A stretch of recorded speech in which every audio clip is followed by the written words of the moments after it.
Hey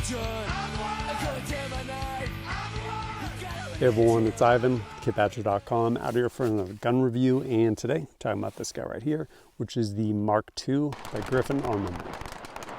If you're unfamiliar, Griffin Armament makes a number of firearms and firearm related things, to include a bunch of different components, things like that, as well as suppressors, this right here being the Recce 5K, and they also make complete guns.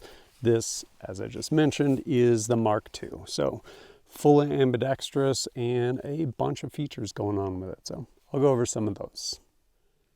At the heart of the gun is their forged upper and lower receiver, with their lower receiver being fully ambidextrous. So more in a second, but we basically have controls here.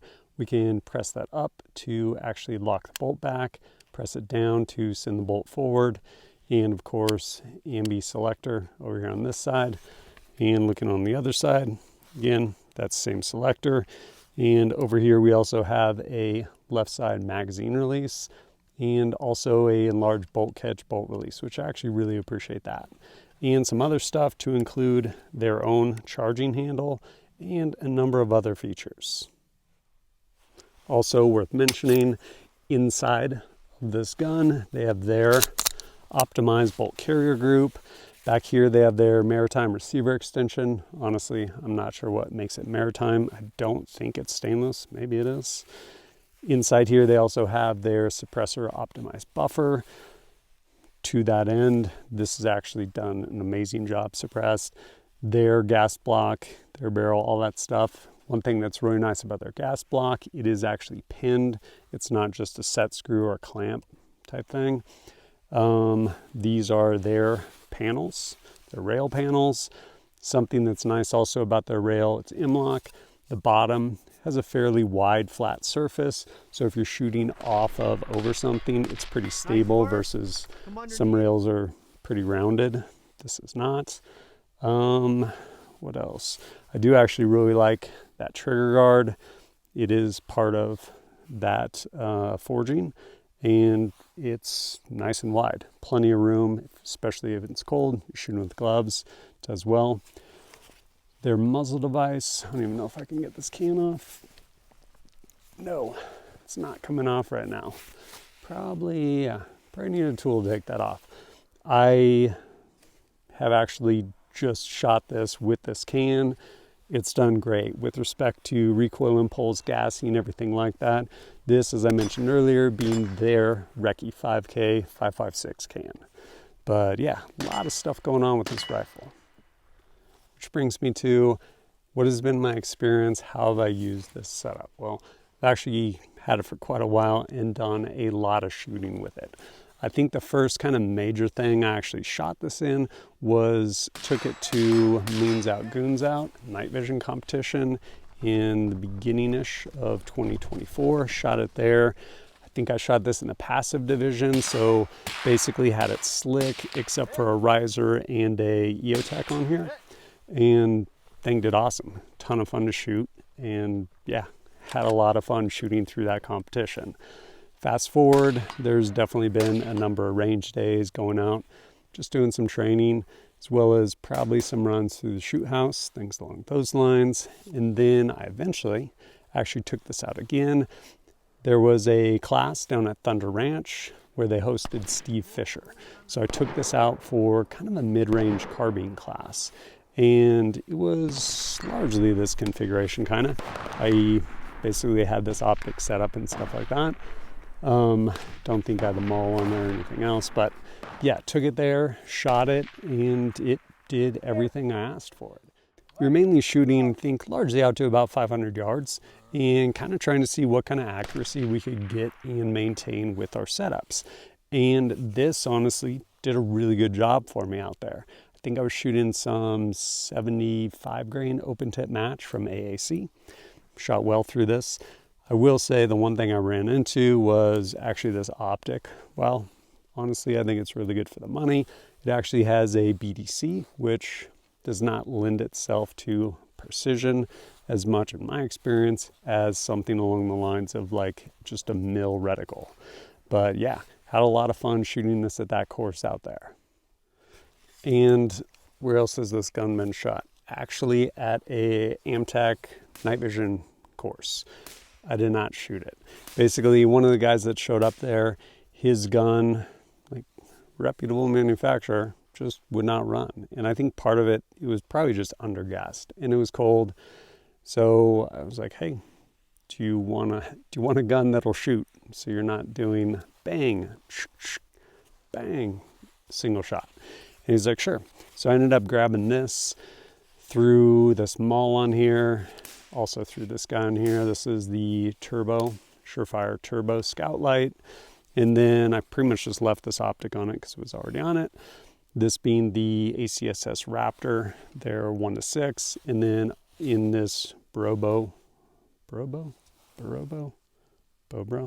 always mispronounce it, mount. And then this primary arms red dot on top at 12 o'clock. And then on here also is a, not Spiritus, Sierra Tac Sling, sold through Spiritus. And I think that largely is it. And I guess some other things too. This is actually one of the old Stoner rifle grips. Pretty cool. Friend of the channel did it up for me. And then this trigger in here, this flat face trigger. But honestly, this did a really good job. And I was able to just hand it over and be like, hey, here you go. So he was able to shoot the whole class, do all the night vision portion, everything like that, which win-win. And then, of course, is this gun a laser beam? Well, I attempted to find out. Short answer, no, not in my hands, but no gun is. But I ended up actually taking this out to the range, shot a number of 10-shot groups to see what I could come up with. Real quick. I think a 10-shot group is probably way more indicative of a gun than a 5-shot group. Having said that, I will say personally, it's a lot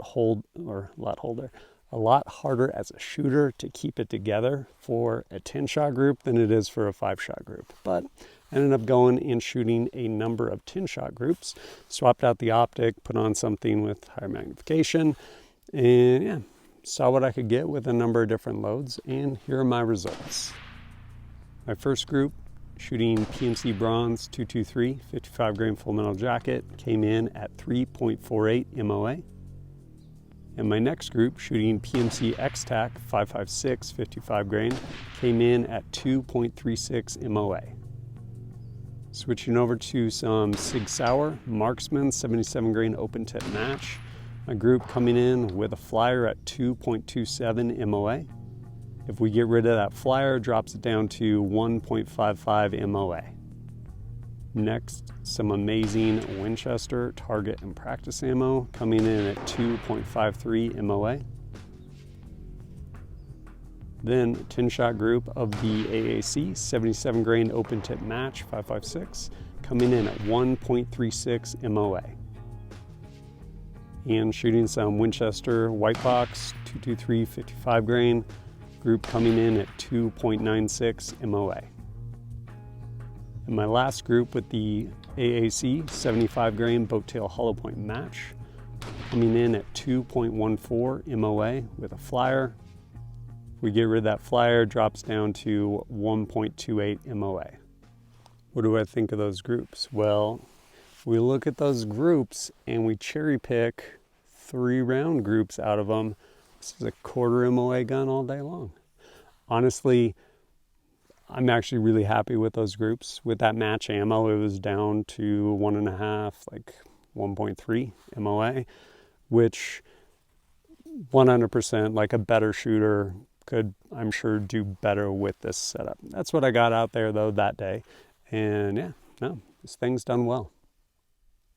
Other things I should probably mention, this actually comes with, and because of how I have it set up, I've taken them off, actually the Griffin folding iron sights, which are really solid. They do a good job. Also actually comes with their grip, which is that guy right there, and their stock, which is this right here, which, knowing what I know about stocks and grips and buying molds, honestly kind of surprised they went that route, just because there are so many stocks and grips out there and buying molds is expensive. while, I don't know, I used this for a little bit, honestly, in my experience, sample size of 1, it does not lock up very tight. Basically, think of it as like a soft mod stock. There's a little bit of play in it versus like these Magpul stocks or even a CTR stock where it clamps down.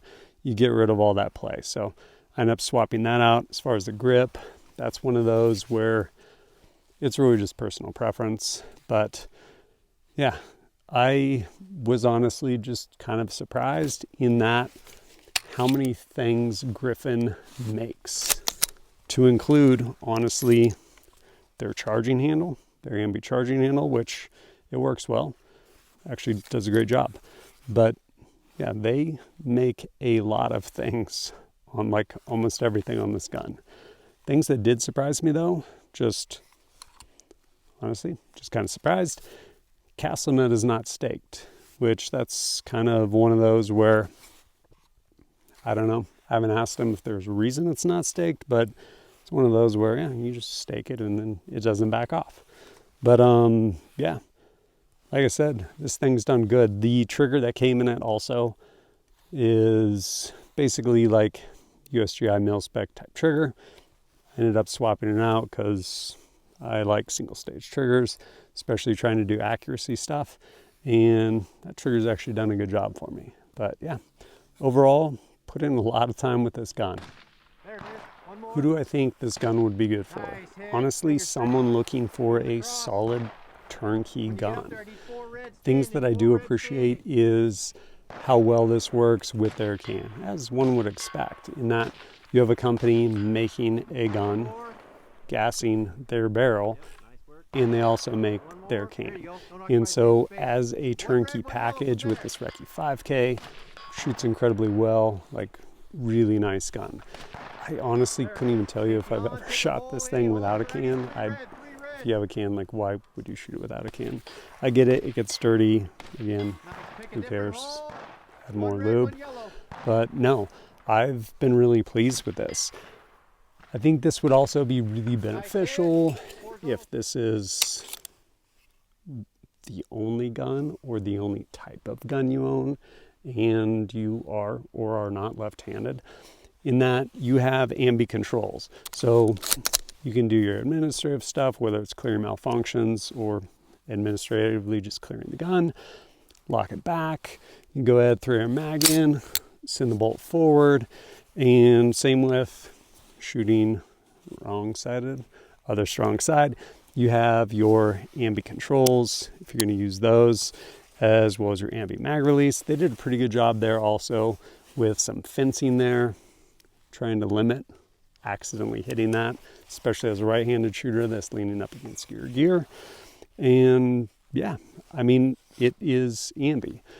As I mentioned before, don't really care for Ambi on a couple fronts. One, again, having shot left-handed for a year, none of it was like, oh man, this is what I need. But bigger picture is, student of weapon craft, I shoot all kinds of different guns. And so if me getting some sort of malfunction turns into me just like, oh, let me just clear that real quick. And then I grab some other gun, which is pretty much all the time, that no longer works. And so having one way to do something, whether it's clear malfunctions or even like load this thing as a left-handed shooter, honestly, none of this necessarily is super valuable to me.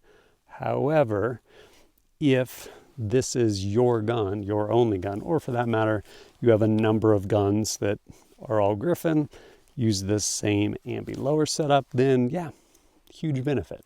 Whether it's clearing malfunctions or, like I said, being a right-handed shooter, sending the bolt forward like that, definitely quick if you put time in and get reps with it. Just for me, in my paradigm, doesn't really make sense, but I do appreciate all that they've done, like, and that's gone into this thing. But pretty cool setup. If you're interested in checking it out, there'll be links to all this stuff down below. And as always, thanks for joining us at kitbadger.com. Look forward to seeing you next time.